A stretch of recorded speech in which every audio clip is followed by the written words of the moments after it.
असलामुअलैकुम नाजरीन, क्या हाल है। अज दी स्टोरी बड़ी दिलचस्प है और नसीहत अमोज है कि दुश्मन मरे तो खुशी ना करिए, सजना भी एक दिन तुर जाना है। असल जड़ा मेन लफज है जिंदे ते अज दी मैं स्टोरी सुना रहा, उसका उनवान है कि छेड़ू सट्टन ते साई नहीं सटदे। यानी कि जिसका काम उसी को ही साजे। मेरा एक प्यारा दोस्त है जिंदा नाम राय वलैतरी नासर खरल है। बहुत अच्छे इंसान ते जिंदा दिल इंसान, लोगों को खुशियां देवन वाले, लेकिन अज वो गमां दे समुंदर च डुब रहा है।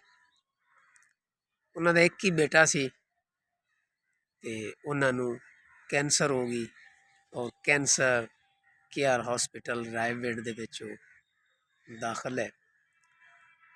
बेटा उन्होंने भी मुलाजमत करता सी, मुलाजमत बीमारी की वजह तो उन्होंने छोड़नी पै गई। बाप भी मुलाजमत करता सी, एक ही उन्होंने कोल पुत्र सी, उनकी खातर उन्हें भी नौकरी छोड़ दी और अपने बेटे नूं लैके पाकिस्तान का कोई हॉस्पिटल उन्हें नहीं छोड़िया जितों उन्हें उसका टेस्ट ना करवाया। सारे जिस्म के टेस्ट करवाए। जदों बखत हार जावन उदों इंसान जितने मर्जी टेस्ट करवा लवे, बखत हार गए ने, जिंदगी खत्म हो गई। जदों इंसान की जिंदगी होवे उदों मामूली जा भी तुसी कोई एक डिस्परिन की भी गोली खा लो ना, इंसान गुल जाता है। तो मेरा कहने का मकसद यही है, जो मैं विचों लभ्या है ढूंढिया है, भी कोई तो उन्होंने टैलीफोन बेचारे नूं करदा है भी की हाल है तेरे पुत्र दा, तेरी बीमारी केड़ी है, कित्थों शुरू हुई है। इस तरीके दे नाल सवाल करते हैं मेरे बिरा नाल, तो बेचारा बहुत परेशान है। बजाय उन्होंने दलासा देने दे, इमदाद करने दे, हौसला देने दे, ऐसे सवाल करते हैं कि वो मजीद परेशान हो जाता है। हूँ cancer care hospital Raiwind Lahore दाखिल होंदा बेटा, बड़ी मुश्किलों के नाल उन्हें इंटर करवाया। उसने उन्होंने मेहरबानी मुखैर हजरात की, जिन्हों ने वो हॉस्पिटल बनाया, जोड़ा उतों का सरबरा है उसकी मेहरबानी, जिन्हें मेरे दोस्त नूं इंटर किया। तो गल करने का मकसद मेन ये है कि कोई फोन करता उन्होंने तो कोई जाता है तो मिल के अद्धा घंटा वापस आ जाता है। जनवरी का महीना है, दिन भी पाले तो रात नूं भी पाले, तो सर्दी शदीद तरीन तो धुंध भी। मियाँ बीवी बेचारे दोनों उत्ते बैठे हुए, ना दिन सौंदे ने ना रात सौंदे ने। ये बीमारी इस टाइप की होंगी जो आखिरी स्टेज ते जाती है या आखिरी स्टेज दे विच दाखिल होंदी है। जिहड़ा मरीज़ बेचारा होंदा है वो सारियां दी मुखालफत शुरू कर दिंदा, क्योंकि उनके वास्ते क्यामत आई होंदी, बर्दाश्त उनके बेचारे खत्म हो जाती, उनका वजन घटना शुरू हो जाता है। तो मैं भी एक दो दिन गया, मिलिया रहा, 3 दिन वापसी मैं वापस घर आ गया। जबकि मैनू भी चाहिए सी, मेरा जो दोस्त सी, तो मैं भी कोई 10-15 दिन उनके कोल रहिंदा। तो मैं भी 2-3 दिन रह के वापस आया। उन्हें क्या मेहरबानी मियाँ साहब तुसी आए हो, बहुत बहुत शुक्रिया।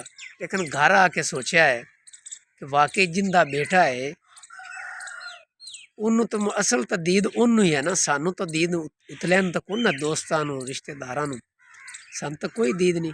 वो बेचारा कला दिन भी वो अपने बेटे के उत्ते है, रात को भी है।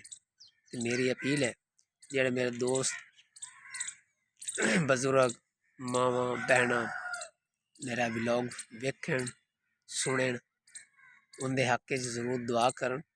जीशान उनका नाम है, कैंसर केयर हॉस्पिटल, कमरा नंबर 2, फ्लोर नंबर 2 रैश पजीर है। उन्होंने रोज़ाना उन्होंने शवावां दर्द दी लाते ने। उनकी जी सज्जी लत्त है ना, चूकने तो लैके पैर तक उन्होंने बड़ी शदीद दर्द होती है।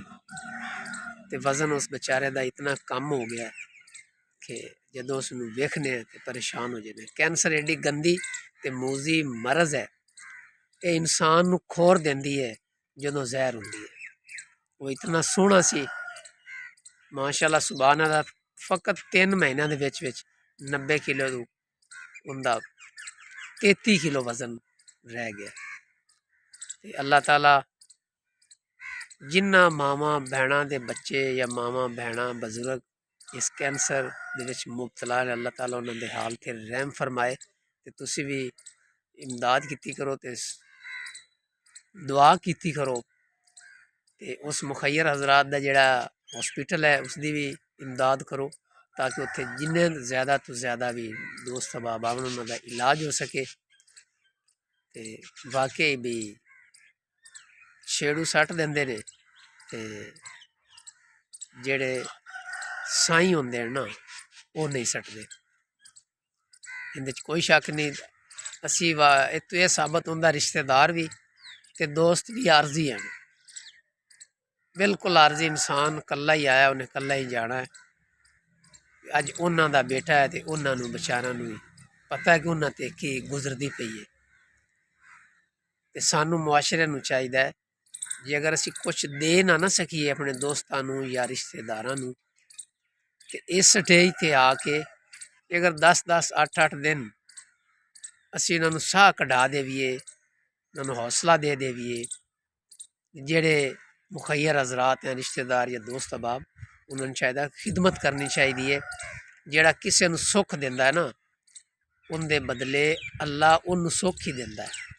जेड़ा किसी नू दुख दिंदा है वो मरण तो पहले उसनू दुख ही मिलते हैं, चाहे उन्नू मां लू मिल जाए, बीवी लू मिल जाए, बेटे लू मिल जाए, बेटियां लू मिल जाए, वो मरण तो पहले उन्नू दुख मिलता है।